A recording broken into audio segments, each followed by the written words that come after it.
Hi everyone, and welcome to part 2 of How to Write a Book.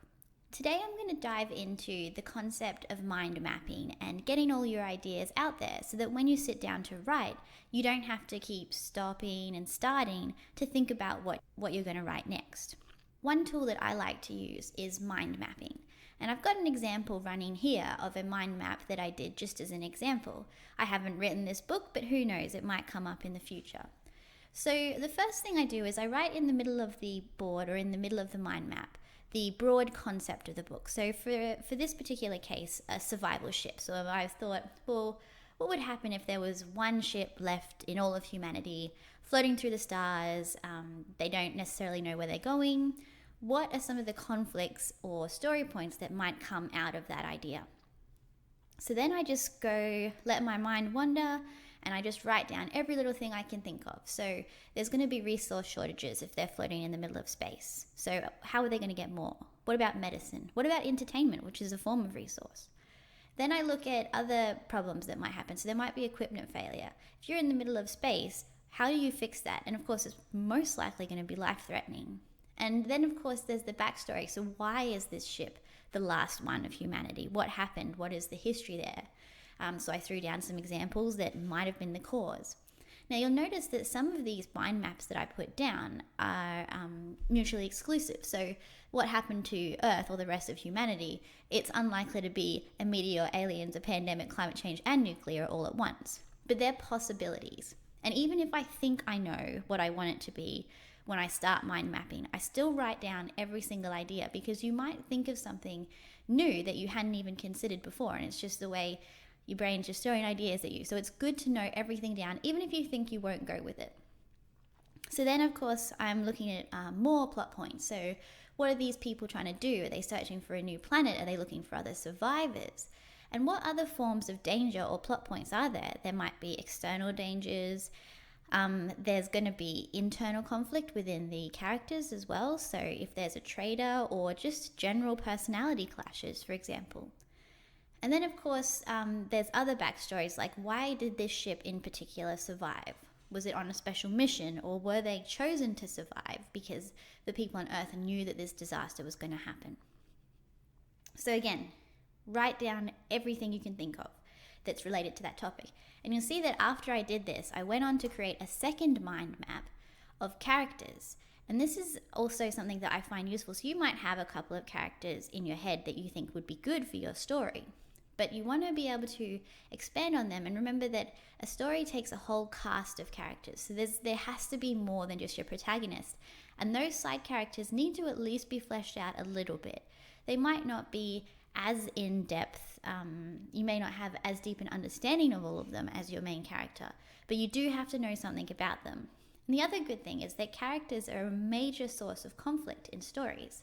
So if you can think of different idiosyncrasies or different aspects of characters that will cause conflict, then you've got more depth to your story. You've got more meat for it.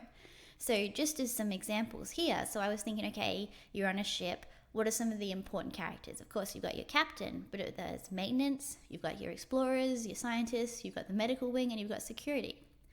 And what I did then is I thought, well, what specific problems are these different characters going to face in their jobs? And how will they then come into conflict with other characters? So, for example, the captain is going to be feeling the strain of command. But they're probably good with people because that's how they become a captain in the first place.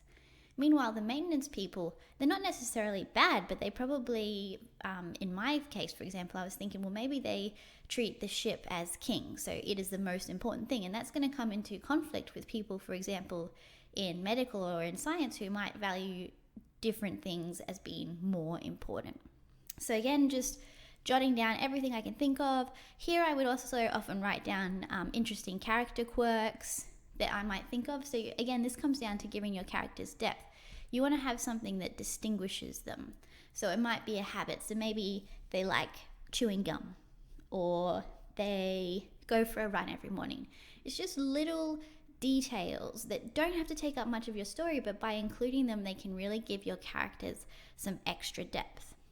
Now you'll see I've flicked back here to the main mind map, and this is because as I was going through the characters, more ideas came to me. So I was like, okay, well, internal conflict is also going to come from cultural clashes. If these people come from different cultural backgrounds, that's going to create problems. And also, I had the idea, well, what if before this disaster happened that led to the destruction of humanity, what if there were actually, humans had colonized several planets and moons, and it was actually more like a war between those civilizations? So humanity fighting humanity, but say different planets versus different planets. And this is what I mean. As you go through this process, more ideas will come to you. You'll just, more things. Just like one idea leads to another idea. You just want to write them all down. And it's going to be a lot of fun too, because there's no pressure here. It takes 2 seconds to write down a word. Okay? So I would really encourage you guys to do that now. Sit down with a piece of paper. I do find this easier to do with an actual pen and paper rather than in a Word document or something. So I encourage you, sit down now with whatever your main idea. So you might have a murder mystery book that you want to write. You might have a Western that you want to write. And just note down, like I have here, every possible source of conflict and every interesting thing that you can think of that would make that story. Okay? And share it here if you'd like. I can guarantee you people aren't going to steal your ideas there. That's why I have no problem putting this out here, because even if you chose exactly the same things I did, so let's say that you decided to write a climate change based survival ship where they ran out of food, the way that you wrote that and the way that I would write that would be so different that it doesn't matter. So don't be scared to share your mind maps here. If you'd like to, I'd love to hear how you guys go. Make sure that you subscribe and click that notification button so that you can be notified for next week's episode, where I will be going into plotting out your story. So this is taking this mind map and turning it into the skeleton of your story. Thanks very much for joining me, and I can't wait to see what you come up with.